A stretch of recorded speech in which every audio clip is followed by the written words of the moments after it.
Welcome है आप सभी का यहाँ पे। GST goods and service tax.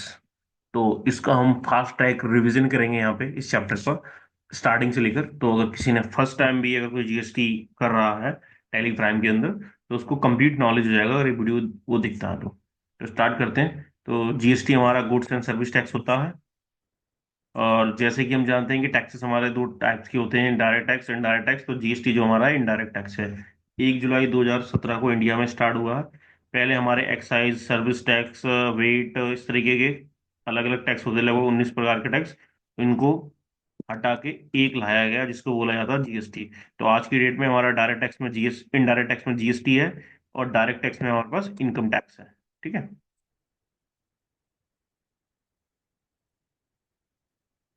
उसकी बात करें तो जीएसटी क्यों लाया गया है। सिंपल रेट रेट स्ट्रक्चर है इसका। सीजीएसटी लगता है एसजीएसटी जब आप स्टेट में गुड्स सप्लाई करते हैं उसमें, और जब आप स्टेट के बाहर करते हैं तो उसमें आईजीएसटी चार्ज किया जाता है। तो एक तो सिंपल रेट स्ट्रक्चर है।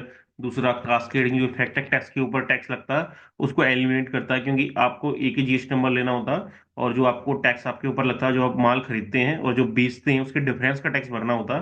तो जो आप खरीद पे दे के आए उसका आपको इनपुट मिल जाता है अगर आप रेगुलर टैक्स पेयर हैं तो। पूरा सिस्टम जो है वो टेक्नोलॉजी ड्रिवन है। आपका रजिस्ट्रेशन से लेना, उसके बाद रिटर्न फाइलिंग करना, टैक्स पेमेंट करना, जो भी काम है सब आपको टेक्नोलॉजी पे होने हैं। गवर्नमेंट को क्या फायदा, इंक्रीज रेवेन्यू। पहले 19 अलग अलग रिटर्न फाइल करने पड़ते थे जो बिजनेस पर्सन को, अब उसकी जगह पे एक कर रहा है तो गवर्नमेंट को उसको चेक करना, डिफॉल्ट पकड़ना वो भी इजी हो गया। तो जो टैक्स स्ट्रक्चर है उसके बारे में देख लेते हैं। तो मैं बता चुका हूं आपको कि विद इन स्टेट है, अगर राज्य के अंदर हम कोई गुड सेल कर रहे हैं तो उस पर हम सीजीएसटी या जीएसटी पे करना होगा। और अगर राज्य के बाहर हम करेंगे सप्लाई कोई तो उस पर आईजीएसटी। तो एग्जांपल लेते हैं हम मूंगफली का, ग्राउंडनट का। तो ग्राउंडनट में जैसे 5% टैक्स है, तो अगर हम स्टेट के बाहर सेल करते हैं तो 5% लगेगा। अगर विद इन स्टेट करते हैं तो 2.5% सीजीएसटी में जाएगा और 2.5% एसजीएसटी में जाएगा। ठीक है। ये यहाँ पे सिंपल रेट स्ट्रक्चर है। और अगर यूनियन टेरिटरी है तो वहाँ हम एस जीएसटी है, इसको यूटी जीएसटी बोलेंगे। यूनियन टेरिटरी जैसे हमारा जम्मू कश्मीर है, लद्दाख है, ये यूनियन टेरिटरी। अब डिटर्मिनेशन ऑफ टैक्स समझ लेते हैं। तो पहले जो टैक्स होता था वो हमारा ओरिजिन बेस्ड टैक्स होता था। वेट सिस्टम में कैसा था, ओरिजिन बेस्ड। आज की डेट में जो हमारा जीएसटी है वो है डेस्टिनेशन बेस्ड टैक्स। जीएसटी हमारा डेस्टिनेशन बेस्ड है, ओरिजिन बेस्ड में था वेट और हमारा सर्विस टैक्स। तो ओरिजिन बेस्ड टैक्स में क्या होता था, जैसे रवि ट्रेडिंग कंपनी कर्नाटक का एक व्यापारी है, वो शिवा ट्रेडिंग तमिलनाडु को माल बेच रहा। तो क्योंकि जो गुड्स सेल कर रहा है व्यापारी वो कर्नाटक का है, तो जो टैक्स रेवेन्यू मिलता था वो कर्नाटक की सरकार को मिलता था। ठीक है। और ये इंटरस्टेट ट्रांजेक्शन हो गया। लेकिन अब जो जीएसटी हमारा ये पुराना सिस्टम है। अब जीएसटी में क्या है कि रवि ट्रेडिंग कर्नाटक का व्यापारी है, वो शिवा ट्रेडिंग तमिलनाडु को माल बेच रहा है। तो जो प्लेस ऑफ सप्लाई है गुड्स का वो क्या है, तमिलनाडु। तो जो उस सामान का यूज करेगी एंड कस्टमर वो रहेगा तमिलनाडु का। तो वो जो टैक्स रेवेन्यू किसको मिलेगा, तमिलनाडु की गवर्नमेंट को मिलेगा। ये दोनों में डिफरेंस है, ओरिजिन बेस्ड और डेस्टिनेशन बेस्ड में। जीएसटी नंबर हमें लेना पड़ता है, रजिस्ट्रेशन। इसकी कुछ वो है क्राइटेरिया, हम समझ लेते हैं। तो हमारा 15 डिजिट का जीएसटी नंबर होता, जिसमें 10 हमारे पैन कार्ड के डिजिट होते हैं, 2 स्टेट कोड होते हैं, एक एंटिटी कोड, ब्लैंक कोड और चेकसम डिजिट। इन टोटल करके 15 डिजिट का हमारा जीएसटी नंबर बनता है। तो यहाँ पे कुछ कंडीशनें दी गई हैं कि किस किस के लिए जीएसटी नंबर मैंडेटरी है, तो आप यहाँ पे इनको रीड कर सकते हैं। कि कोई गवर्नमेंट डिपार्टमेंट है जो टैक्सेबल सप्लाई लेता है, इंटरस्टेट आप सप्लाई करते हैं, ई कॉमर्स के थ्रू माल बेचते हैं, या फिर आपका जो टर्नओवर है वो थ्रेशोल्ड लिमिट जो 40 लाख या 20 लाख है सर्विस के केस में, और गुड्स के केस में 40 लाख से ऊपर होती है, तो आपको जीएसटी नंबर लेना कंपलसरी रहेगा। ये ओल्ड लिमिट थी, न्यू का देख लेते हैं। तो दो इसमें ब्रैकेट बनाए गए हैं। ये 1 अप्रैल 2019 से अभी तक चल रही है। उसमें क्या है कि अगर आपका 20 लाख तक का टर्नओवर है, अगर 20 लाख से एक्सीड होता है आपका, तो आपको जीएसटी नंबर लेना मैंडेटरी हो जाएगा। तो वो स्पेशल कैटेगरी स्टेट के लिए उसमें और अरुणाचल प्रदेश, आसाम, मणिपुर, मेघालय, मिजोरम, नागालैंड, त्रिपुरा, उत्तराखंड आते हैं। और इसके अलावा जो बाकी स्टेट है हमारे वो आते हैं रेस्ट ऑफ इंडिया। तो रेस्ट ऑफ इंडिया के लिए 40 लाख है। और यहाँ बात की जा रही है सेल ऑफ गुड्स की। ये किसके लिए, सेल ऑफ गुड्स की बात करेंगे हम। सर्विस की तो सर्विस में हाफ हो जाएगा, सर्विस के लिए है 10 लाख रुपए, स्पेशल कैटेगरी स्टेट में, वो बाकी स्टेट में 20 लाख रुपए। ठीक है, गुड्स के लिए ये और सर्विस के लिए ये। आगे बढ़ते हैं। अब बात करते हैं कंपोजिशन स्कीम की। जीएसटी में हमारे पास एक कंपोजिशन स्कीम भी होती है, और कंपोजिशन स्कीम में क्या होता है कि अगर कोई व्यक्ति कंपोजिशन स्कीम लेता है तो उसको सेल पे 1% टैक्स पे करना होता है। सेल पे कितना, मात्र 1% को टैक्स पे करना होता है। ठीक है, तो इसमें डॉक्यूमेंटेशन का काम कम रहता है, उसको इनपुट क्लेम नहीं मिलता। तो ये छोटे व्यापारियों को रिलीफ दिया गया कि जो बी टू बी सेल ना करते हुए बी टू सी सेल करते हैं, जैसे हमारा किराने का व्यापारी हो गया, छोटे जो जनरल स्टोर हो गए, उसके अलावा कपड़े के छोटे व्यापारी हो गए, मेडिकल स्टोर हो गए, इनको जो इनपुट लेना है तो उसके लिए आपको प्रॉपर डॉक्यूमेंटेशन, प्रॉपर अकाउंटिंग करना जरूरी है। तो इस समस्या से बचने के लिए, और उसमें हर महीने रिटर्न हमें फाइल करना पड़ता है। लेकिन कंपोजिशन जो टैक्स पेयर है वो हर 3 महीने में टैक्स जमा करता है, और साल में मात्र एक रिटर्न फाइल करता है, तो थोड़ा कंप्लायंसेस कम है, इजी है। इसीलिए कंपोजिशन स्कीम लेते हैं ऐसे व्यापारी जो बी टू सी सेल करते हैं। उनको 1% टैक्स देना होता है सेल पे, उनको आईटीसी नहीं मिलता। आईटीसी का कॉन्सेप्ट क्या रहता है कि जैसे 100 रुपए की हमने कोई चीज खरीदी, तो इस पे टैक्स मिला हुआ मान लेते हैं 9 रुपए है, और हमने जब इसको बेचा 110 रुपए में, तो हमें इस पे 11 रुपए टैक्स रिसीव हुआ। तो ये हमारा जो 9 रुपए हम टैक्स दे के आए हैं खरीद पे, इसे बोला जाता है आईटीसी। वो ये हमारा आउटवर्ड टैक्स लाइबिलिटी, ये है आउटवर्ड टैक्स लाइबिलिटी। तो अब इसमें से डिफरेंस हम निकालेंगे तो हमें 2 रुपए टैक्स पे करने हैं। ये किसके लिए, रेगुलर टैक्स पे के लिए। लेकिन कंपोजिशन में हम बात करेंगे तो कंपोजिशन वाले को क्या करना पड़ेगा। कंपोजिशन वाला ये 9 रुपए तो पहले दे के आया, उसको इसकी इनपुट नहीं मिलेगी पहली बार। अब वो जब गुड सेल करेगा 110 रुपए का, तो उसको उस पर 1% देना है, मतलब उसका 1% हो जाएगा 1 रुपए 10 पैसे। तो दोनों में ये डिफरेंसेस है, उसको ज्यादा झंझट नहीं है इसका। और रिटर्न वो आराम से साल में एक भर सकता है टैक्स, और 3 महीने में जमा कर सकता है। तो ये डिफरेंस हो गया रेगुलर और टैक्स पे। एचएसएन कोड और एसएससी कोड होते हैं, जिससे कि हम हर प्रोडक्ट का एक एचएसएन कोड होता है, हर सर्विस का एक एसएससी कोड होता है, जिसे हम डालना पड़ेगा जब हम इनवॉइस बनाएंगे उसमें, और रिटर्न फाइल करते हैं उसमें हमें जानकारी देनी पड़ेगी। ये जीएसटी का रेट स्ट्रक्चर है कि जीएसटी लगता किस प्रकार से, और कौन से हमें समझना हो तो जो एसेंशियल चीजें होती हैं उनमें जीरो रेटेड है, जैसे खाने पीने की बेसिक चीजें हैं, दूध दही सब्जियां। ठीक है, आटा दाल चावल नॉन ब्रांडेड।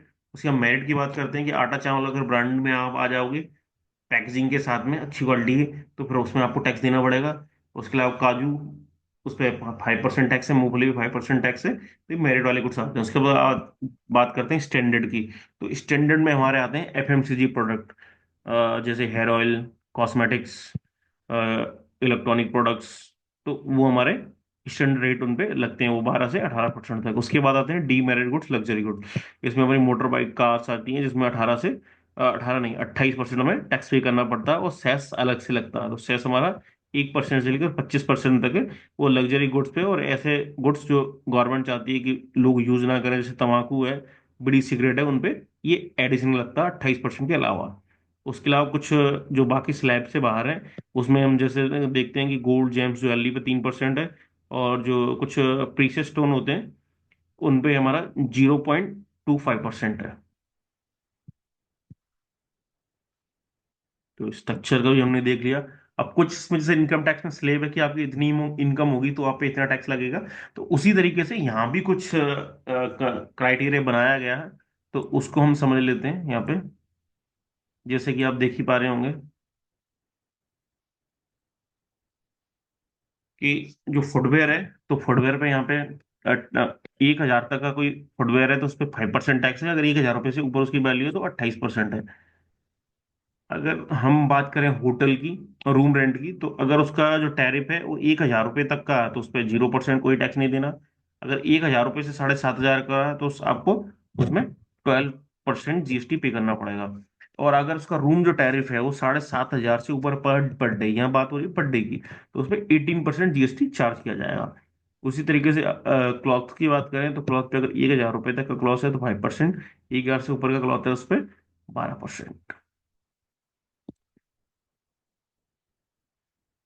तो जीएसटी में हम गुड्स की जब सप्लाई करते हैं, गुड्स या सर्विस की जब हम सप्लाई करेंगे तो उसी पॉइंट पे हमें टैक्स पे करना होगा। और उसी हिसाब से हमारा टैक्स लगेगा कि विद इन स्टेट करते हैं तो सीजीएसटी एसजीएसटी चार्ज करेंगे, अगर स्टेट के बाहर करेंगे तो हम आईजीएसटी चार्ज करेंगे। ये एग्जाम्पल के द्वारा आपको बताया गया। टाइम ऑफ सप्लाई की गुड्स का सप्लाई कब हो रहा है उसी से डिसाइड होगा कि टैक्स कब पे करना कितना, और कब उसका डिपॉजिट करना, कब रिटर्न फाइल करना। वैल्यू ऑफ सप्लाई की, सप्लाई की वैल्यू क्या है कि उसी हिसाब से उस पर हमें टैक्स की हमें कैलकुलेशन करनी होगी। यहाँ पे हम एक एग्जांपल देख लेते हैं कि जैसे एक इंटेल का i5 का थर्ड जनरेशन का लैपटॉप का प्रोसेसर है, उसकी वैल्यू 4,000 रुपये है, तो उसकी वैल्यू होगी 4,000 रुपये। ठीक है। अब उसमें हम टैक्स कैलकुलेट करेंगे विद इन स्टेट, अगर हम सेल कर रहे हैं तो उस कंडीशन में सीजीएसटी या जीएसटी चार्ज करेंगे। 18% है तो स्टेट में करें तो यहाँ पे सीजीएसटी 9% या जीएसटी 9%। अगर अदर स्टेट में करते हैं तो डायरेक्ट हम 18% जी आईजीएसटी यहाँ पे चार्ज करते हैं। ठीक है। अब इन्वॉइसिंग का समझ लेते हैं कि इन्वॉइसिंग कैसे होती है जीएसटी में। तो जीएसटी में जो इन्वॉइसिंग का कॉन्सेप्ट है वो है, वो हमारा एक तो हमारा बनता है टैक्स इनवॉइस, एक बनता है बिल ऑफ सप्लाई। तो जो टैक्स इनवॉइस है उसका फॉर्मेट कुछ टाइप से रहती है, आप देख सकते हैं टैली में बाई डिफॉल्ट बना हुआ रहता है। तो टैक्स इनवॉइस में क्या होता है कि जब आप ऐसे गुड्स की सप्लाई करो जिस पे टैक्स है, तो आपको बनाना पड़ेगा उसके लिए टैक्स इनवॉइस। ऐसा गुड्स जिस पे आप टैक्स पे कर रहे हैं रिवर्स चार्ज के अंदर, तो उसके लिए बनेगा टैक्स इनवॉइस। लेकिन जब आप ऐसे गुड्स का सप्लाई करेंगे जिसमें टैक्स नहीं है, टैक्स फ्री गुड्स है, एग्जेम्प्टेड गुड्स है, तो उस कंडीशन में हमारा बनेगा बिल ऑफ सप्लाई। उस कंडीशन में क्या बनेगा, बिल ऑफ सप्लाई। तो सिंपल याद रखने के लिए कि अगर किसी गुड्स पर टैक्स है या सर्विस पर टैक्स है तो उसका टैक्स इनवॉइस बनेगा। अगर किसी गुड्स या सर्विस पर टैक्स नहीं है तो उसके लिए बिल ऑफ सप्लाई बनेगा। लेकिन बिल ऑफ सप्लाई की कंडीशन एक और है कि अगर कोई कंपोजिशन व्यापारी, अगर कोई कंपोजिशन डीलर है जीएसटी में, तो वो जो इनवॉइस बनाएगा भले वो टैक्सेबल गुड्स का सेल करे, क्योंकि वो जीएसटी चार्ज नहीं कर सकता सेल पे, उसको अपनी तरफ से पेमेंट करना होता है सेल अमाउंट पे। तो वो जो बनाएगा वो बनाएगा टैक्स, टैक्स वाले गुड्स का भी जब वो सेल करेगा तो वो बनाएगा बिल ऑफ सप्लाई, क्योंकि वो जीएसटी चार्ज नहीं कर सकता। ये बेसिक डिफरेंस है कि दो इसके लिए दो कंडीशन हो गई। टैक्सेबल के लिए तो ये है कि अगर कोई टैक्सेबल सप्लाई करते हैं रिवर्स चार्ज की, उसमें रिवर्स चार्ज वाला इनवॉइस है तो भी टैक्स टैक्स इनवॉइस कहलाएगा। या फिर फॉरवर्ड चार्ज का कि हम कोई गुड सप्लाई कर रहे हैं या कोई सेवाएं दे रहे हैं तो हमारा उसमें टैक्स इनवॉइस बनेगा। लेकिन जब हम टैक्स एग्जेम्प्टेड गुड्स का सेल करेंगे तो एक तो बिल ऑफ सप्लाई बनेगा। दूसरा, अगर कोई कंपोजिशन वाला व्यापारी वो टैक्स वाला गुड्स का सेल करे या टैक्स फ्री वाले गुड्स का सेल करे तो वो बनाएगा बिल ऑफ सप्लाई, क्योंकि उसे जीएसटी चार्ज करने का राइट नहीं है। अगर वो जीएसटी चार्ज करेगा तो वो कम पोजीशन उसको छोड़नी पड़ेगी, फिर वो रेगुलर टैक्स पेयर बन जाएगा। अब इनपुट जो क्रेडिट है हमारी, उसका सेट ऑफ कैसे होता है, हम उसको एडजस्टमेंट कैसे करेंगे, क्योंकि हो सकता है हम राज्य से बाहर माल खरीदेंगे और राज्य के अंदर बेचेंगे। तो जो राज्य के बाहर से खरीदते हैं तो हम आईजीएसटी हमें पे करना पड़ता है, और राज्य के अंदर जब हम सेल करेंगे तो हम जो कलेक्ट करेंगे वो करेंगे सीजीएसटी और एसजीएसटी, एसजीएसटी। तो इसका सेटलमेंट कैसे होगा, तो ये टेबल यहाँ पे दी गई है, समझने की कोशिश करेंगे हम। देखो, तो हम बात करें आईजीएसटी की, इंटीग्रेटेड टैक्स बोला जाता है फुल फॉर्म में। तो जो आईजीएसटी हमारा होगा इंटीग्रेटेड टैक्स, उससे इंटीग्रेटेड टैक्स का पेमेंट हो जाएगा। हमारे पास टैक्स की लायबिलिटी आ रही है आईजीएसटी की, और हमारे पास अगर आईजीएसटी का आईटीसी है, इनपुट टैक्स क्रेडिट, तो हम उसका आईजीएसटी का पेमेंट कर सकते हैं, सीजीएसटी का भी कर सकते हैं, एस का भी कर सकते हैं, और यूटी यूनियन टेरिटरी या स्टेट दोनों में से एक का कर सकते हैं। अब हम बात करेंगे सेंट्रल की, तो जो सेंट्रल टैक्स है उससे आईजीएसटी का पेमेंट हो जाएगा और सेंट्रल टैक्स का पेमेंट हो जाएगा, लेकिन स्टेट टैक्स का, यूटी टैक्स का नहीं होगा। ठीक है। यूटी मतलब यूनियन टेरिटरी। तो आईजीएसटी से हमारे आईजीएसटी का पेमेंट हो रहा है, सीजीएसटी का भी हो रहा है, एसजीएसटी का भी हो रहा है। लेकिन जब हम बात करेंगे सेंट्रल टैक्स की, तो सेंट्रल टैक्स से आईजीएसटी का हो जाएगा और सेंट्रल टैक्स का हो जाएगा, स्टेट का नहीं पेमेंट होगा, वो आपको अलग से स्टेट से करना पड़ेगा। और स्टेट टैक्स में अगर आपके पास इनपुट है तो उससे आप आईजीएसटी का पेमेंट कर सकते हैं और स्टेट टैक्स का पेमेंट कर सकते हैं। सीजीएसटी का पेमेंट आप इससे नहीं कर सकते हैं। ठीक है। ये इसमें टेबल के द्वारा आपको समझाया गया। ईविल, ईविल हमारा जो नॉर्मल जो प्रेजेंट में कंडीशन चल रही है, एमपी की हम बात करें, तो उसके लिए क्या है कि अगर आप 50,000 से ऊपर का गुड्स, टैक्सेबल गुड्स है जिसका पे टैक्स चार्ज किया जाएगा, तो आप तब आपको क्या बनाना पड़ेगा, टैक्स इनवॉइस बनाना पड़ेगा। 50,000 से ऊपर अगर बिल की वैल्यू है, टैक्सेबल सप्लाई है, तो आपको जीएसटी इनवॉइस बनाना पड़ेगा। या आप 50 किलोमीटर से ज्यादा की डिस्टेंस पे उस गुड्स को भेज रहे हैं, ट्रांसपोर्ट कर रहे हैं, तो आपको उसमें ई वेबल उस कंडीशन में बनाना पड़ेगा। ठीक है। ये हो गया उसके अलावा अगर आप 50 किलोमीटर के अलावा अगर एक डिस्ट्रिक्ट से दूसरी डिस्ट्रिक्ट चेंज हो रही है, कई बार होता है कि डिस्ट्रिक्ट की सीमाएं लगी हुई 20 किलोमीटर है, 10 किलोमीटर का डिस्टेंस है, नया डिस्ट्रिक्ट स्टार्ट हो जाता है, तो उस कंडीशन में आपको ई वे बिल बनाना मैंडेटरी हो जाता है। ठीक है। तो ई बिल बनेगा कब? जब हम गुड्स का ट्रांसपोर्टेशन करेंगे। जब हम कोई सर्विस देंगे तो उसके लिए ई बिल नहीं बनेगा, क्योंकि ई सर्विस में कोई चीज का गुड्स का सप्लाई नहीं हो रहा, हम सर्विस प्रोवाइड कर रहे हैं इसलिए। अब यहाँ पे हम स्टार्ट करते हैं बिल्कुल। अब यहाँ प्रैक्टिकल स्टार्ट हो रहा। तो हम प्रैक्टिकल स्टार्ट करेंगे। सबसे पहले हम एक कंपनी क्रिएट करेंगे आपके लिए। कंपनी का नाम है आकाश इलेक्ट्रॉनिक्स प्राइवेट लिमिटेड। तो जल्दी से हम एक कंपनी बना लेते हैं। देखो ये हमने कंपनी बना ली है। स्टेट यहाँ पे हम कर्नाटक डालेंगे, जिससे हमारा जो आंसर है वो बुक से मैच हो जाए। ठीक है।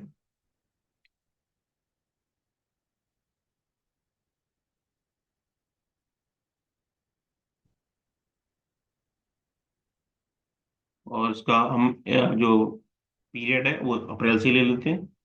उसको कर देते हैं। ये भाई बुक के अकॉर्डिंग चलते हैं। आप अप्रैल से लेना अगर एजुकेशन मोड में यूज कर रहे हैं तो। ये फर्स्ट तारीख लेना जो भी आप यूज कर रहे हैं। तो हमने एक कंपनी बना ली, सेव कर देते हैं। अब यहाँ पे जीएसटी। अब यहाँ पे हमने स्टेट ले लिया जीएसटी। अब देखो यहाँ पे हम जीएसटी नंबर डालेंगे।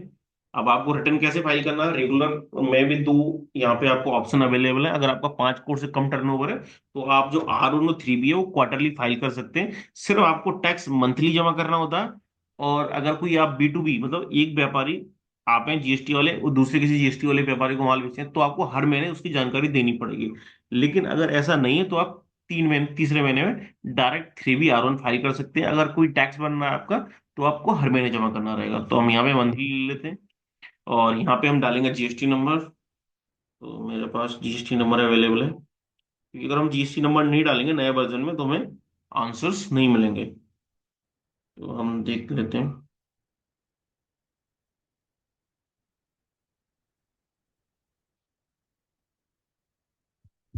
तो उससे हम जो रिपोर्ट देखते हैं तो हमारा एरर में शो हुआ ट्रांजेक्शन।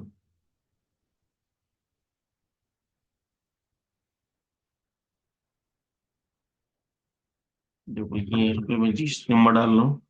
आप इस सेम जीएसटी नंबर डाल सकते हैं प्रैक्टिस के लिए।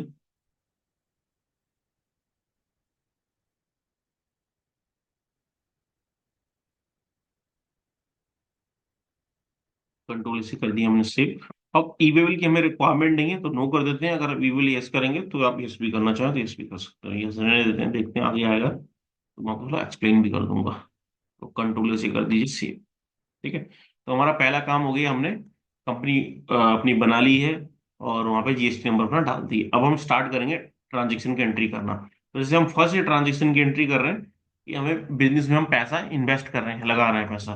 तो उसके लिए हमारी एंट्री होगी रिसीव वाउचर में। रिसीव वाउचर में आ जाइए।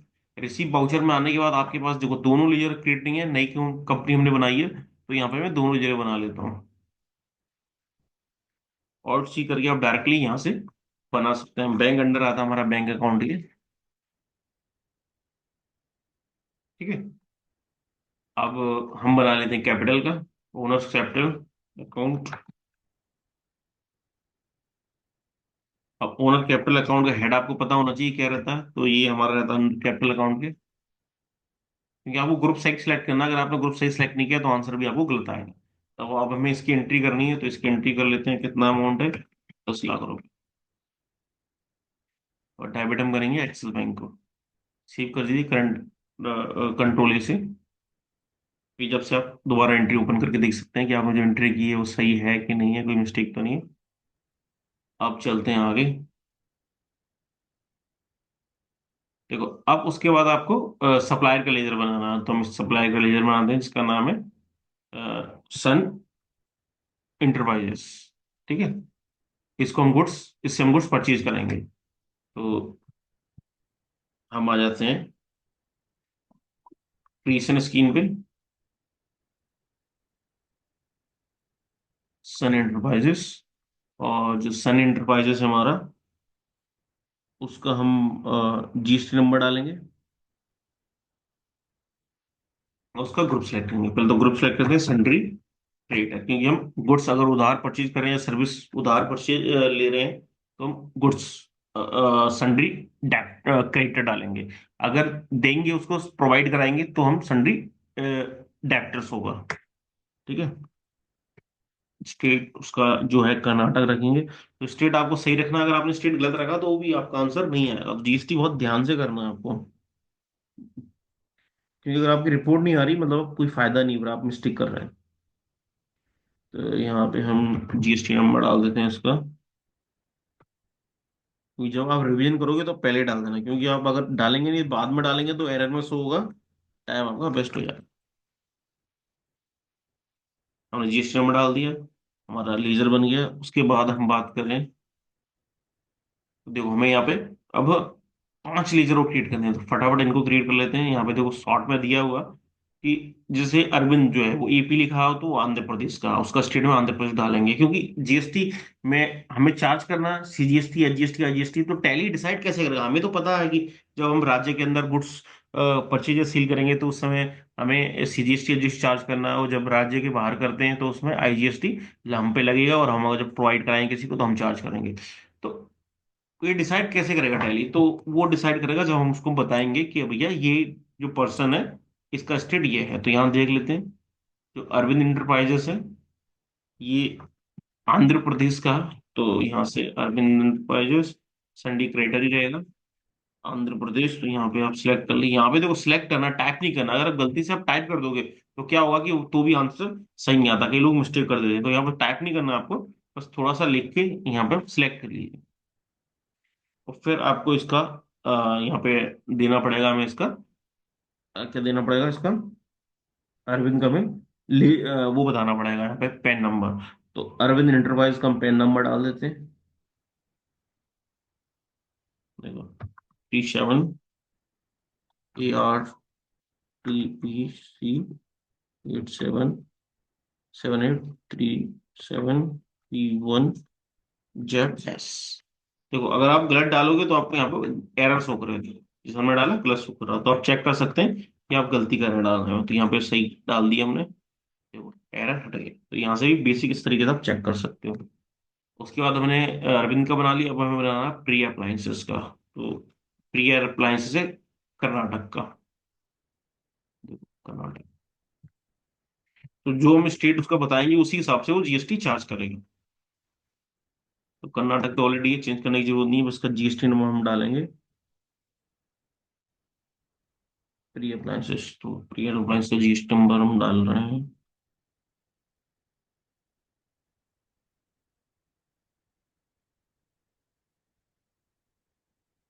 ठीक है, तो ये भी हमारा बन गया। अल्टर में हम जाके चेक कर सकते हैं जो हमने बनाए हैं वो सही बने कि नहीं बने, देखो परफेक्ट। तो यहाँ से आप क्रिएट से नहीं बना सकते। क्रिएट आपका ऐसी कमांड है कि जहाँ भी मिले कहीं से एक बार कुछ भी बना सकते हो। अब देखो हमें संडे डेटर्स बनाने हैं, हमने क्रेडिटर बना ली पहले 3, और संडे डेटर बनाना है क्योंकि हम भी गुड्स क्रेडिट में सेल करेंगे। तो यहाँ पे देख लेते हैं, ये कर्नाटक का है, नंदा एंटरप्राइजेस। तो यहाँ पे देखो ग्रुप चेंज होगा, सन्ड्री डेप्टर्स, क्योंकि हम सेल कर कर्नाटक है तो कर्नाटक ही रहने दें। अब उसके बाद हमें यहाँ पर डालना पड़ेगा जीएसटी नंबर, तो जीएसटी नंबर डाल लेते हैं।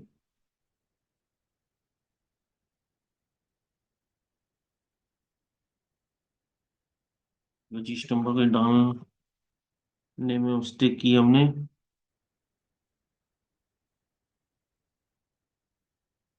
अगर जीएसटी नंबर हम गलत डालेंगे तो वो एरर शो करेगा। देखो सही है।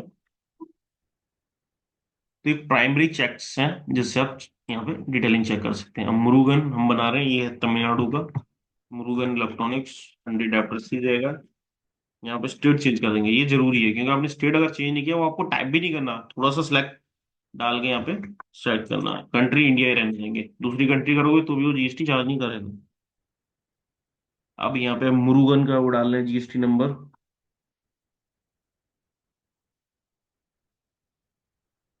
ये मुरुगन का जीएसटी नंबर है,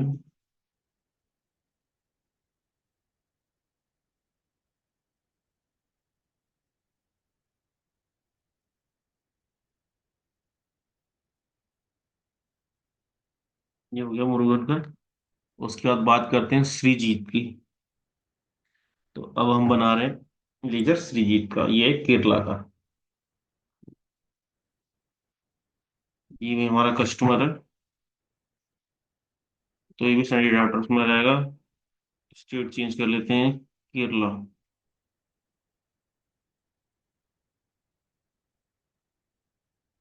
जीएसटी नंबर।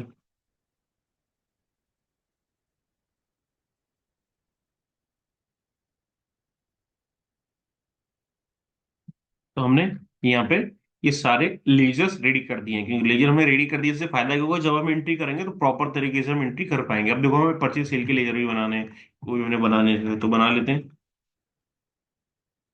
परचेज अंडर आएगा परचेज, तो इतना सा आपको यहाँ पे करना है। और बजट हम जो लेटेस्ट वाला यूज करेंगे 5.1, तो पहले वाला जो जीएसटी है उसको हम नॉट एलिजिबल करेंगे। सेकंड वाला जो हम पे ऑप्शन पूछेगा जीएसटी का, उसको हम एप्लीकेबल करेंगे। उसके बाद यहाँ पे हम डालेंगे एज पर ग्रुप कंपनी और एज पर ग्रुप कंपनी। क्योंकि जो हम डिसाइड करेंगे वो यहाँ पे गुड्स का सप्लाई कर रहे हैं तो गुड्स लेंगे, सर्विस का होता है तो सर्विस लेते हैं। कोई फिक्स रेट है, जैसे फर्नीचर, टेबल, पंखा, कूलर, अगर हम बिजनेस यूज के लिए लेते हैं उसमें कैपिटल गुड्स लेते हैं। तो यहाँ हम ले लेंगे गुड्स और कंट्रोल शिप कर देंगे। आप बोलो सर टैक्स कहाँ पे लगाना है? जब हम स्टॉक आइटम बनाएंगे वहां पे हम टैक्स उसको बताएंगे, ठीक है। बाकी आपको ना तो परचेज पे टैक्स बताना है, ना सेल पे बताना, ना जो हम टैक्स के लीजर बनाने वाले हैं ना हमें उस पर बताना पड़ेगा कि हमें टैक्स कितना लगाना। अच्छी तरीके से बन जाएंगे sales account. Sales under sales, simple, save कर दीजिए। अब टैक्स के लिए हम बनाएंगे तो वो बना लेते हैं। सेम प्रोसेस आपको दिया होगा। अब देखो टैक्स का जो लेजर हमारा बनेगा वो अंदर अंडर जाता है, देख लेते हैं। तो सीजीएसटी हमने बनाया, क्योंकि ये एक प्रकार का टैक्स है इसीलिए हमारा जाएगा टैक्स में, ठीक है। अब जीएसटी है जीएसटी, तो हम जीएसटी ले लेंगे। अब जीएसटी में भी उसका जो टैक्स टाइप है वो कौन सा है, वो हमारा, अगर हम सी बना रहे हैं तो सी मतलब सेंट्रल। तो यहाँ पे सेंट्रल सीजीएसटी शॉर्ट में लिखा रहा है, किसी में सेंट्रल टैक्स लिखा था तो यहाँ पे सेंट्रल टैक्स लिख। यहाँ पे हमें परसेंटेज नहीं बताना, यहाँ पे राउंडिंग ऑफ कर डालेंगे। राउंडिंग ऑफ मतलब अगर डेसिमल वैल्यू है तो उसको राउंड ऑफ कर देना, नहीं हमें यहाँ पे राउंड ऑफ नहीं करना। डेसिमल वैल्यू है, टैक्स की डेसिमल वैल्यू होती है। कंट्रोल सेव कर देंगे। अब देखो नेक्स्ट हमें लेजर बनाना, तो हम बना लेते हैं एसजीएसटी का। देखो ड्यूटी एंड टैक्सेस पहले से लिखा रहा, चेंज हमें करने की जरूरत यहाँ पे इसकी नहीं है। अब हम क्या करते हैं नेक्स्ट, जीएसटी, ड्यूटी टाइप में जीएसटी लेना। और एसजीएसटी को बनाना है तो एसजीएसटी लेंगे, यहाँ हम बताएंगे नहीं कुछ भी, परसेंटेज सेव कर देंगे। अब ऐसे सिमिलर आईजीएसटी का बनना, आईजीएसटी, जीएसटी, तो आईजीएसटी, गुड। तो ये हमने यहाँ पे लेजर भी टैक्सेस के क्रिएट कर लिए, परचेस सेल के लेजर क्रिएट कर लिए थे। अब हम आगे बढ़ते हैं। अब देखो हमें इन्वेंट्री की डिटेल बनानी है, तो उसके सबसे पहले यूनिट हम बनाएंगे। तो सिंपल आप आ जाइए यूनिट बनाने। तो हम बना लेते हैं यूनिट। तो यूनिट हमारी बननी है नंबर्स में, तो एन ओ एस हम लिख देंगे, एन ओ एस। और नंबर्स, यहाँ से एन ओ एस लिखो। यूनिक क्वांटिटी, अब इसमें डेसिमल प्लेसेस जो होता नहीं है, इसीलिए जीरो रखेंगे। डेसिमल प्लेस का मतलब क्या होता है, जैसे 1 किलो 200 ग्राम, तो इसे लिखेंगे हम, यहाँ पे लिखेंगे 3 डेसिमल प्लेसेस। क्यों? क्यों हम 1 किलो 200 ग्राम कैसे लिखते हैं, इसीलिए डेसिमल प्लेस यूज है। लेकिन नंबर की हम बात करें तो हम जैसे मोबाइल खरीदेंगे, या फिर कोई चीज जो नंबर्स में आती है, हाफ में नहीं आती है, तो उसको हम कैसे आते हैं, नंबर 1 2 3 4, इस तरीके से रहेंगे, उसमें पॉइंट नहीं रहता है, ठीक है।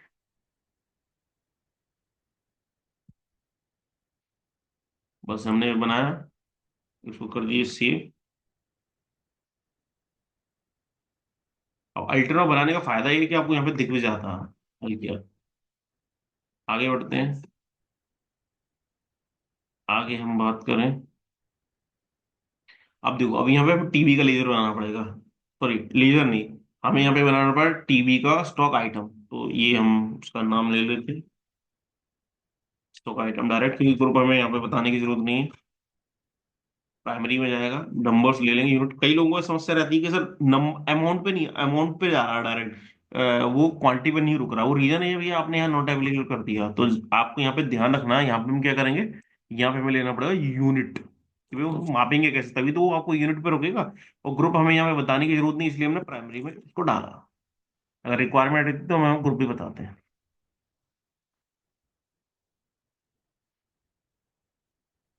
अब देखो यहाँ पे जीएसटी अवेलेबल करना, अब मैं जो मेन जो जीएसटी सर लगेगा, कैसे डिसाइड कैसे होगा, वो यहीं से डिसाइड होगा। तो वो देख लेते हैं हम। तो पहले मैं करता हूँ, फिर आपको एक्सप्लेन करता हूँ। तो यहाँ पे हम करेंगे स्पेसिफाई डिटेल हियर, उसका हम एचएसएन कोड डाल देंगे, जो हमारी टीवी है उसका, ये टीवी का एचएसएन कोड है। और यहाँ पे हमें डालना पड़ेगा उसका टैक्सेबिलिटी। देखो अगर किसी सामान पे टैक्स नहीं है तो उसे हम बोलते हैं एग्जेम्प्टेड। अगर कुछ समय के लिए टैक्स नहीं है वैसे टैक्सेबल है।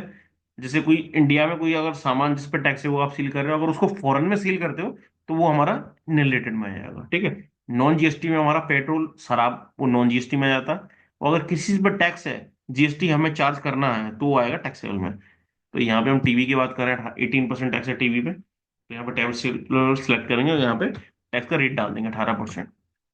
और ये आपको सप्लाई का टैग पूछ रहा है तो यहाँ पे ले लेंगे हम गुड्स, तो कंट्रोल से कर देंगे से। ठीक है, हमारा एक टीवी का लेजर बन गया। अब चलते हैं आगे। आगे क्या है? अब देखो हमने बनाया अभी सैमसंग का, अब बनाना है सोनी और फिलिप्स का, सेम इसी तरीके से इन दोनों का भी हम बनाएंगे। यूनिट लिया हमने, यहाँ पे स्पेसिफाई किया, ये आपने एचएसएन कोड डाला, यहाँ पे आपने टैक्सेबल और रेट डिफाइन किया 18% गुड्स। सिंपल है। यहाँ जाके हम चेक भी कर सकते हैं, देखो जो मैंने बनाया है। तो उसके बाद हम बनाएंगे फिलिप्स का।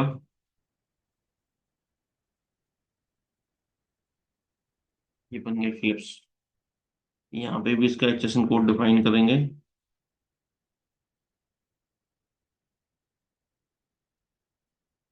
15% कोर्स, और कंट्रोल से कर देंगे सेव।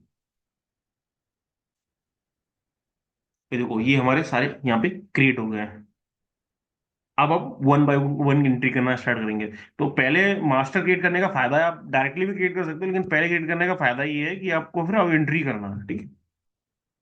तो अब वन बाय वन हम एंट्री करना स्टार्ट कर देते हैं, ठीक है। तो जो पहले हमारी एंट्री आप देख सकते हैं, पहली एंट्री में क्या है कि हमने दो टीवी परचेज किए सन इंटरप्राइजेस से। तो वो हम देख लेते हैं हमें कैसे करनी है। चलते हैं परचेज वाउचर में जाते हैं। ये हम परचेज वाउचर में आ गए। यहाँ पे आप चाहो तो इनवॉइस नंबर डाल सकते हो, बाकी इसकी टेंशन फिलहाल को नहीं लेना है। तो यहाँ पे इसकी डेट डाल दीजिए। देखो मेरे पास लाइसेंस वर्जन है इसलिए मैं डेट डाल रहा हूँ। आपके पास अगर लाइसेंस वर्जन नहीं है तो आप नॉर्मल 1 तारीख में एंट्री कर सकते हैं किसी भी महीने की। पार्टी का नाम देखो सन एंटरप्राइज पहले से बना हुआ। अब कई लोगों का ये होता है कि सर सन एंटरप्राइज डाल रहा हूँ यहाँ पे आ ही नहीं रहा। तो भैया एक बार आप गो टू में जाओ, वो यहीं से आपको बंद करने की जरूरत नहीं है। कई लोग यहाँ से बाहर आ जाते हैं, सर यहाँ बाहर आ रहे हैं, यहाँ से बाहर आ गए और फिर यहाँ से देख रहे हैं, नहीं भाई हम टैली प्राइम का यूज कर रहे हैं तो प्राइम कस्टमर बने। तो प्राइम का फायदा क्या, आगे बस गो टू है, टैली का गूगल कहते हैं इसको। आप तो जाओ टैली के गूगल पे और जी दबा के, और यहाँ पे जाओ ऑल्टर मास्टर में, लेजर, और डाल दो सन इंटरप्राइजेस। देखो अगर आपने इसका स्टेट मान मान के लो अंडर ग्रुप कैपिटल में डाल दिया तो आपको वहां पे शो नहीं करेगा, तो आपको यहाँ पे चेंज कर दो उसको, अगर गलती की है तो कंट्रोल से सेव कर दो। आप बैक करोगे तो आपको यहाँ पे मिल जाएगा। तो हमने क्योंकि मिस्टेक किया नहीं इसलिए हमारे पास आ रहा है। ये देखो सन इंटरप्राइजेस। अब देखो सैमसंग टीवी 5 क्वांटिटी, 16,000 रुपये पर की वैल्यू, 80,000 रुपये वैल्यू होगी, ठीक है। परचेज का लेजर ले लिया यहाँ पे। उसके बाद फिलिप्स टीवी, ये भी क्वांटिटी 5, इनकी वैल्यू 15,000 रुपये पर के हिसाब से है परचेज। अब यहाँ पे देखो विद इन स्टेट ट्रांजेक्शन हो रहा है। हम भी कर्नाटक के व्यापारी हैं और जिसको हम सेल कर रहे हैं वो भी कर्नाटक का, ठीक है। और अगर इसमें भी कोई मिस्टेक हुई हो लीजर लेने के बाद तो कंट्रोल पर एंटर मार के वो चेक कर सकते हैं, स्टेट यहाँ से सही कर सकते हैं।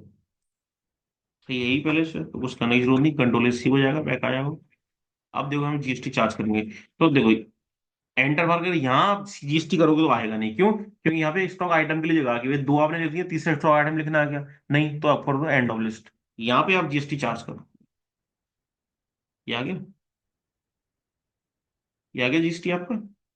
अब अगर हमें ईविल बनाना हो तो यहाँ पे ईविल की डिटेल डालते हैं कि भाई किससे आप माल भेज रहे हैं, ट्रांसपोर्टेशन का नाम वगैरह नहीं कर रहे फिलहाल।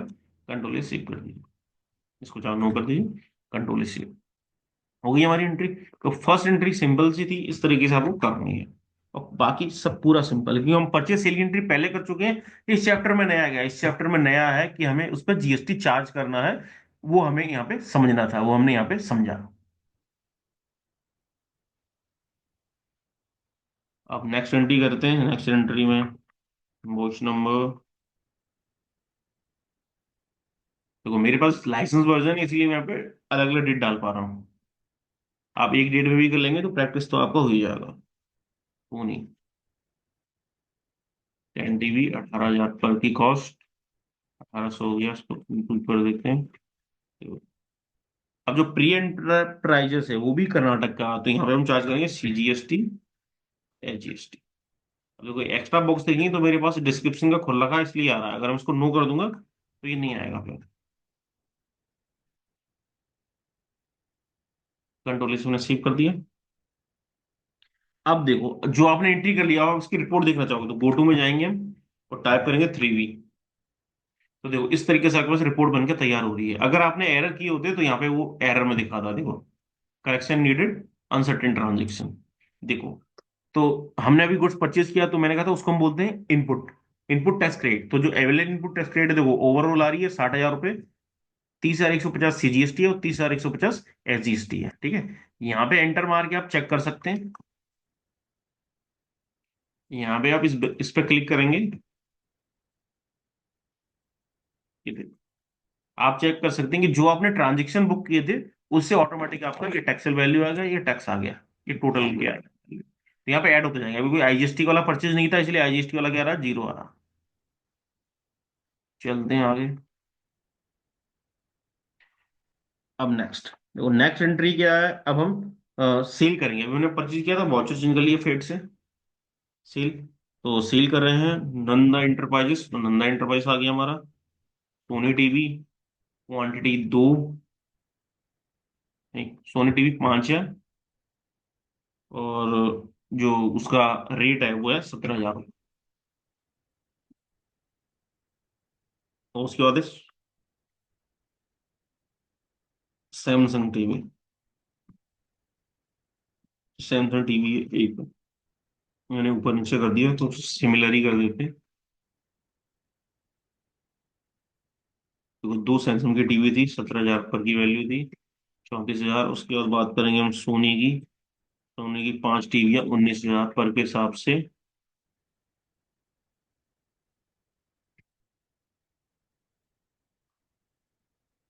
ये हो गया।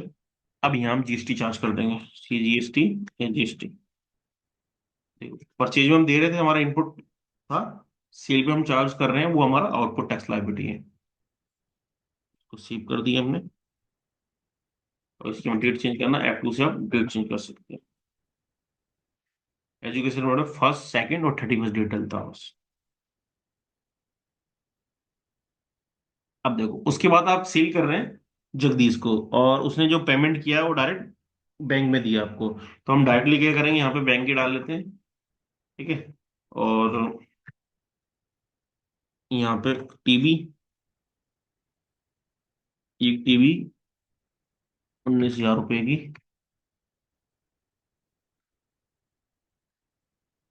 लाएंगे, CGST LGST। यहाँ पे नाम लिख सकते हैं जगदीश।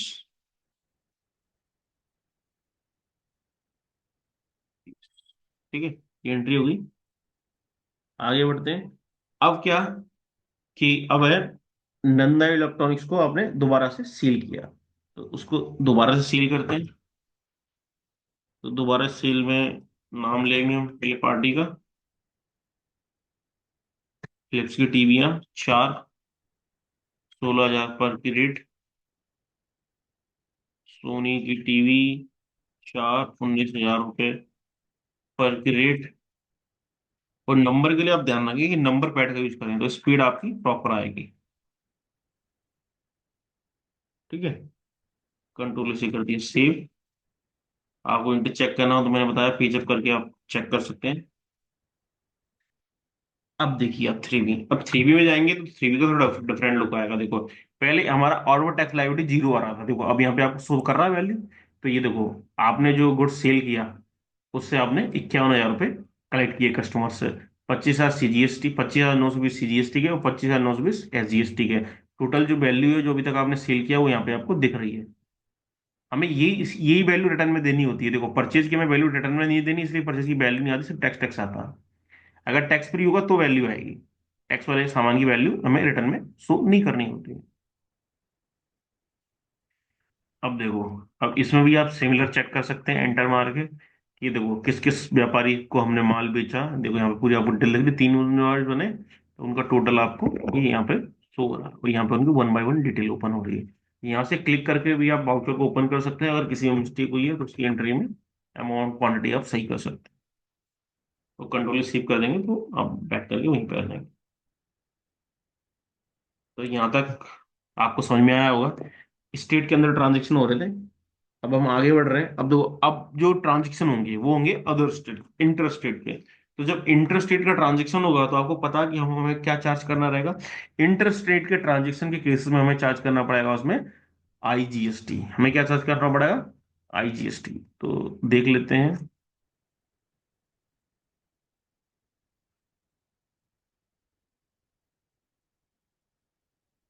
तो आईजीएसटी का हमारा जो पहला ट्रांजेक्शन है, देखो ये। तो अरविंद एंटरप्राइजेस जो कि व्यापारी है कहाँ का? आंध्र प्रदेश का, उससे हम गुड्स परचेज करेंगे तो वो जो हम पे टैक्स लगाएगा वो कौन सा लगाएगा? आईजीएसटी। तो देखते हैं टैली पे प्रॉपर वर्किंग होती है कि नहीं होती। उससे पहले आप, अगर आप ये अपने इनवॉइस बनाए, इनके अगर कस्टमर को प्रिंट देना है तो आप दे सकते हैं। हम प्रीव्यू चेक कर लेते हैं। कंट्रोल पी की प्रेस करना है आपको और प्रीव्यू पे क्लिक करना है। देखो इस तरीके से प्रूव है, जूम पे क्लिक करोगे जूम हो जाएगा। कंट्रोल जेड और जेड शॉर्टकट की है। इसके आप किसी आप बैक कर दीजिए। आप यहाँ से भी क्लिक करके जूम पे क्लिक कर सकते हैं। देखो ये फॉर्मेट प्रॉपर आपका बन जाएगा, इसमें आप चेंजेस कर सकते हैं अपने अकॉर्डिंग। ठीक है, ये चीज क्लियर। ओके। तो अब चलते हैं परचेज के ट्रांजेक्शन करने। तो परचेज के ट्रांजेक्शन के लिए हम आते हैं परचेज वाउचर में। वाउचर चेंज करना जरूरी है, नहीं तो भी आंसर गलत आएगा।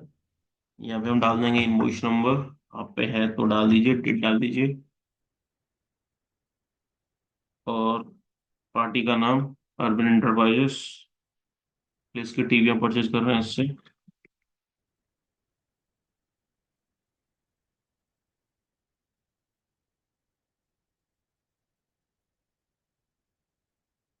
ठीक है, अब यहाँ पे चार्ज हम करेंगे आईजीएसटी। देखो अगर आप आईजीएसटी या यहाँ पे सीजीएसटी एसजी चार्ज करोगे तो आपका आंसर नहीं आएगा, गलत आएगा।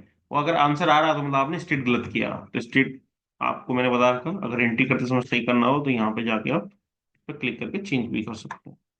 सही है, तो कोई दिक्कत ही नहीं है। ये देखो ये हो गया।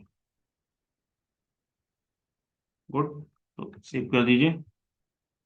अभी हम जो ट्रांजेक्शन करते जा रहे हैं वो भी वहाँ बुक होते जाएंगे।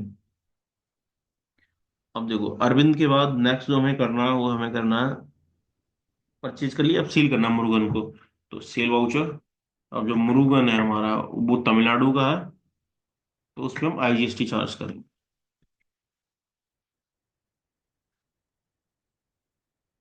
ठीक है। ठीक, तारीख 24 है, 24 कर दी चेंज। हो गया।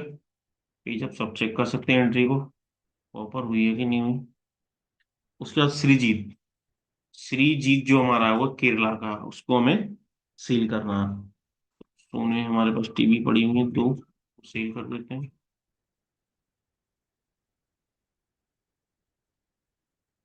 उनमें से आप पर ग्रेड से चार्ज कर दो आईजीएसटी। केरल अलग स्टेट है, हम हमारा जो स्टेट है इस कंपनी में वो है कर्नाटक।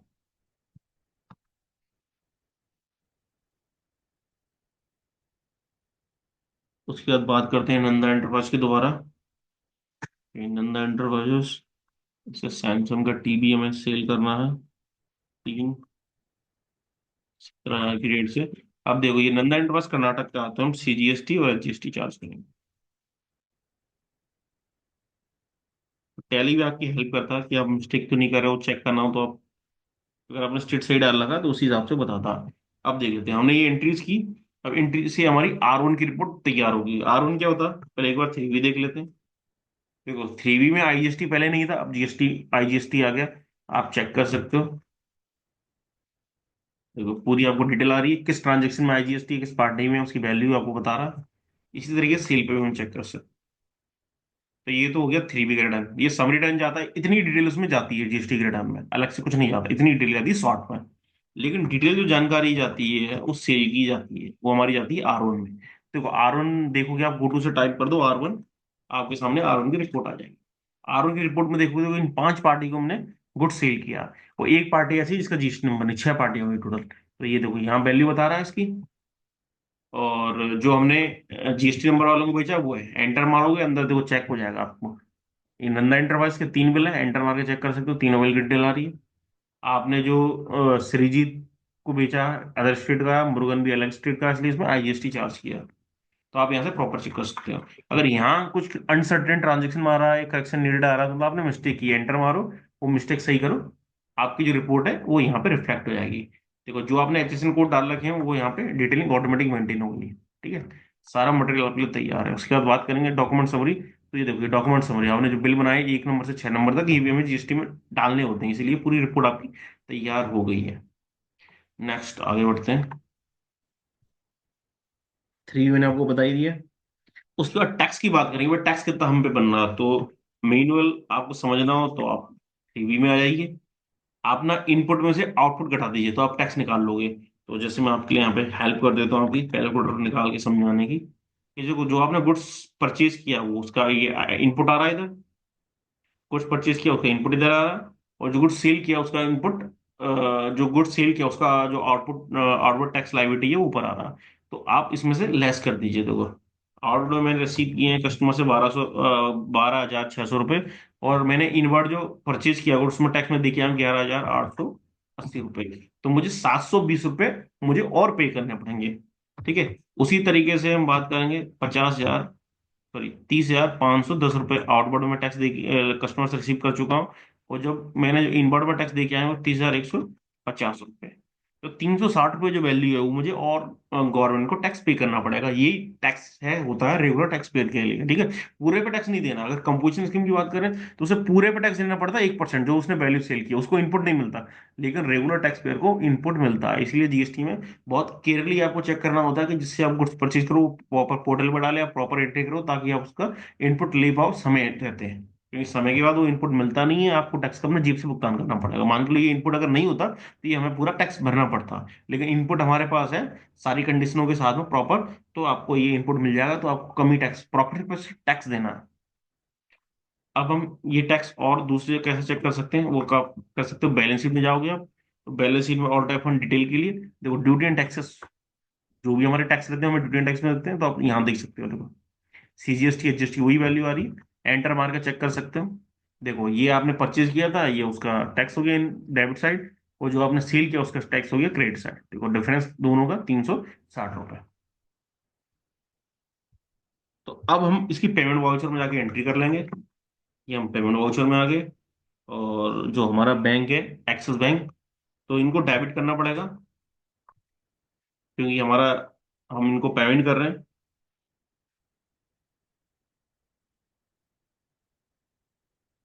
ये देखो जैसे आप देखोगे आपने अमाउंट डाला तो इनकी वैल्यू जो है यहाँ पे बैलेंस आ रहा था, ये COR बैलेंस मतलब करंट बैलेंस जीरो हो गया, मतलब अब आप पे कोई टैक्स लायबिलिटी नहीं बच रही है। अगर कुछ बचती तो आपको यहाँ पे बैलेंस दिखाता हूँ। एक्सिस बैंक, वो देखो एक्सिस बैंक में जो पैसे पड़े थे रिसीव पेमेंट हुए हैं, उसके देखते हुए अब जो करंट बैलेंस जो एक्सिस बैंक का हो रहा हुआ है 10,20,000 रुपये। कंट्रोल कर दीजिए इसको सेव। अब देखो ये हमें 20 तारीख से पहले करना होता है, तो इसको हम मंथ एंड में, मंथ एंड की तारीख में मैं डाल देता हूँ। आप तो किसी भी तारीख में करें, कोई इशू नहीं, समझने के लिए हमें करना।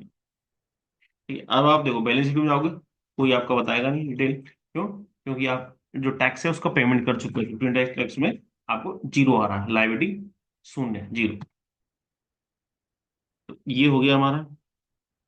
अब इसी से हमारा एनुअल रिटर्न तैयार हो जाता है। तो GSTR 9 टाइप करें, ये डाल दीजिए एनुअल। देखो एनुअल कंपटीशन बोलते हैं उसको। ये देखो ये आ गया। तो एनुअल कंपटीशन में क्या होता है कि साल भर में रेगुलर टैक्स पहले वो हर महीने या 3 महीने में टैक्स जमा करेगा, जो उसकी बिजनेस है, टर्नओवर उसके अकॉर्डिंग। लेकिन उसको साल में एक रिटर्न और भरना होता है, जिसे हम बोलते हैं एनुअल रिटर्न। ये रेगुलर टैक्स पेयर की बात हो रही है। जो कंपोजिशन वाला वो भरता है GSTR 4 उसको कहते हैं। और जो रेगुलर टैक्स पेयर भरता है उसे हम बोलते हैं GSTR 9। ठीक है, एनुअल रिटर्न। 9 और 9C, 9C होता है 5 करोड़ के ऊपर वालों को भरना होता है, और 9C दोनों भरने होते हैं। अगर 5 करोड़ से कम टर्नओवर है तो उस कंडीशन में आपको सिर्फ 9 GSTR 9 फाइल करना पड़ेगा। तो जीएसटी 9 में देखो वही डिटेल आती है, कंप्लीट ईयर की आती है, इसमें क्या आती है, एक साल की पूरी डिटेल जाएगी। तो भैया आउटवर्ड टैक्स लायबिलिटी क्या है, क्योंकि हम रिटर्न फाइल करते हैं, कुछ वैल्यू हो सकता है छोड़ दिया या कुछ ज्यादा क्लेम कर लिया, कुछ भी हो गया, तो आप यहाँ पे रिपोर्ट आपकी तैयार हो जाती है, देखो आपके लिए ये टैली के हिसाब से रिपोर्ट होगी। देखो बी टू बी में ये, बी टू बी टू सी में ये है, बी टू बी में ये है, पूरे नाम वाम सब। देखो तो टैली का कितना फायदा, आपके लिए सारे एंट्रीज, आपके लेजर सब तैयार है, आप देखेंगे तो आपके पूरा रिपोर्ट्स भी तैयार है। तो आपका बहुत टाइम बचाता है टैली, इसीलिए आप टैली सीख रहे हैं और बिजनेस पर्सन है, अपने बिजनेस में इसको यूज कर रहे हैं, वो आने वाले टाइम में बिना सॉफ्टवेयर की अकाउंटिंग करना एक बहुत डिफिकल्ट टास्क है, नामुमकिन है। अगर बहुत ज्यादा आपका टर्नओवर, छोटा मोटा बिजनेस है तो आप लिखा पढ़ी से काम चला सकते हो, लेकिन एक प्रॉपर आपका बिजनेस है, करोड़ों में आपका टर्नओवर है, तो बहुत डिफिकल्ट है आपको मैनुअल काम करके चलाना। तो बहुत स्कोप है अकाउंटिंग, टैक्सेशन और फाइनेंस की फील्ड में। तो अगर आप इन चीजों में करियर बनाना चाह रहे हैं तो आपको जीएसटी की अच्छी खासी नॉलेज होना चाहिए, ठीक है। अगर आपको नॉलेज होगा, अकाउंट्स के लिए भी जरूरी है, फाइनेंस के लिए भी जरूरी है, और टैक्सेशन के लिए तो है ही, क्योंकि जीएसटी, इंडिया में टैक्सेशन का काम करना है तो दो ही टैक्सेस है मेनली, एक हमारा जीएसटी इनडायरेक्ट टैक्स, और डायरेक्ट टैक्स में हमारा इनकम टैक्स, सिंपल।